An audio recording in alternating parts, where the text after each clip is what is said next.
Welcome to my channel guys आज का जो स्ट्रक्चर है ना, ये तो मेरा रोज का काम है आपको स्ट्रक्चर बताना। तो ये तो मेरा रोज का है, रोज का है, या रोज का काम है, या रोज का काम है। मैंने चार बातें आपको यहाँ पर बोली हैं, ध्यान से देख लीजिएगा। ये तो रोज का है, ये तो रोज का है, ये तो रोज का काम है। काम को मैंने ब्रैकेट में लिखा, इसका मतलब इन दोनों के साथ के बाद आप चाहे तो काम का भी इस्तेमाल कर सकते हैं। बोलने के सेंस में जो जैसा बोलता है, पर सेंस तो एक ही निकलने वाला है। तो क्या हो सकता है, ये तो रोज का है, रोज का है, ये तो रोज का काम है, ये तो रोज का काम है। समझ में आ गया होगा आपको। इसमें चार बातें निकल रही हैं। इन चारों बातों को आप चाहे तो अपने नोटबुक में अलग से लिख सकते हैं। मैं यहाँ बोर्ड पे नहीं लिखा क्योंकि बहुत ज्यादा इसमें बहुत चीज हो जाता, लेंथी हो जाता कुछ ज्यादा ही।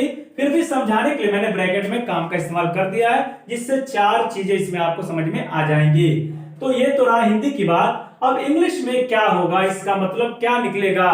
तो रोज का कब बोला जाता है, जब आप देखते हैं कि कोई व्यक्ति बार बार उसी चीज को रिपीट करता है। और ज्यादातर क्या होता है कि जो एक्टिविटी निगेटिव होती है उसके सेंस में ज्यादातर लोग बोलते हैं। जैसे मान के चलो कोई रोज चोरी करता है और पकड़ा गया, पिटा रहा है, तो लोग कहते हैं यार उसको बचा लो, उसको बचा। क्या बोलते हैं, छोड़ो यार ये तो उसका रोज का काम है। समझ में आ गया आपको। कोई झगड़ा करता है, लड़ाई करता है, तो क्या बोलते हैं यार छोड़ो, इनका ये रोज का काम है, कौन छुड़ाने जाएगा। तो इस तरह के ज्यादातर एक्टिविटीज में हम लोग ये बातें करते हैं। तो बात को ध्यान रखिएगा आप। तो अब इंग्लिश की बात करेंगे।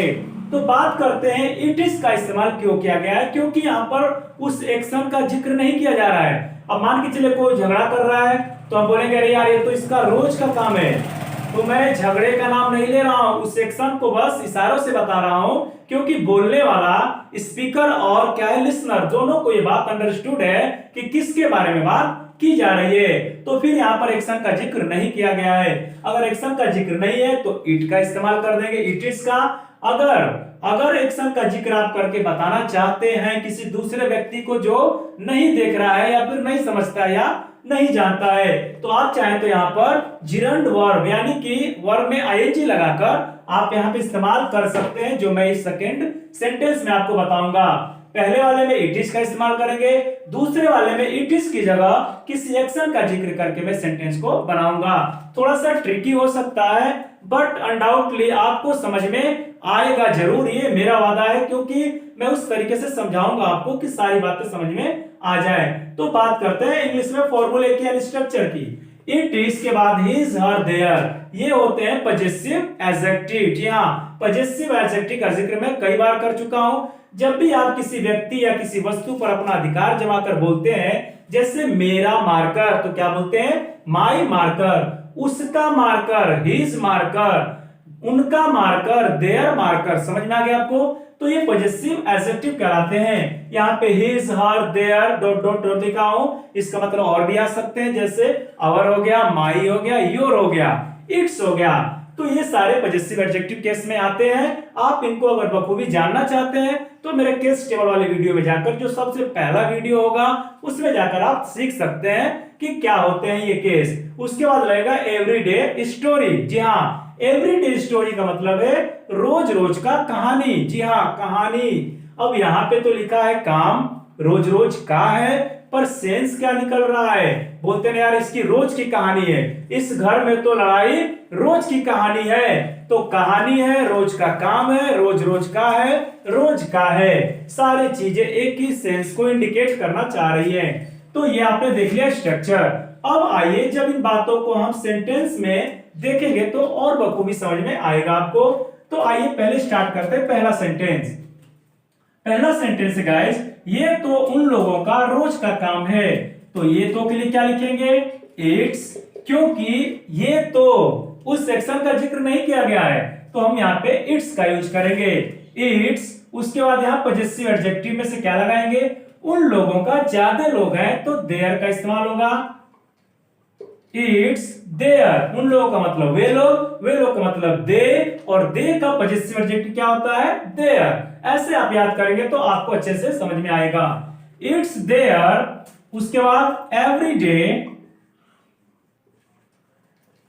Story, it's there everyday story.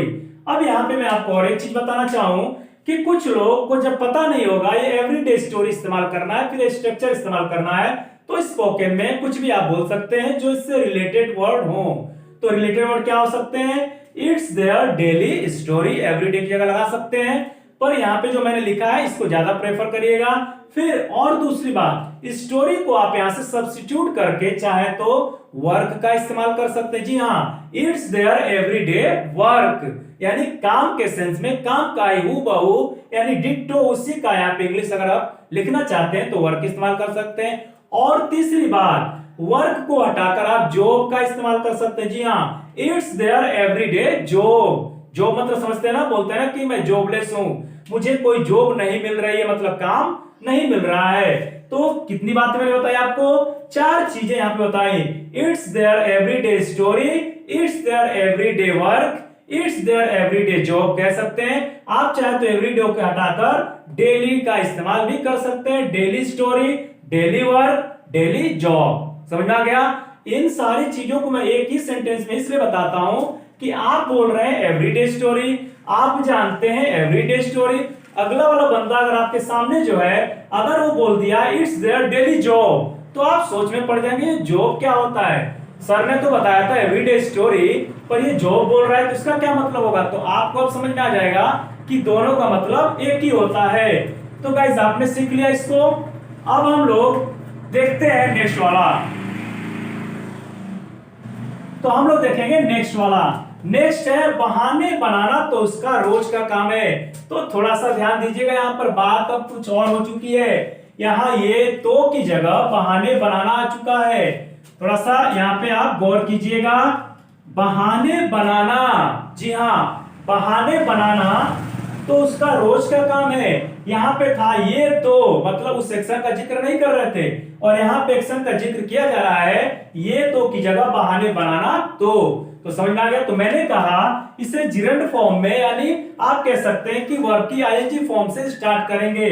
जैसे मैंने कहा था, एक आपको मैंने पढ़ा रखा है कि कपा का यूज, ठीक है। तो मैंने बोला था speaking English is not my cuppa, अंग्रेजी बोलना मेरे बस की बात नहीं है।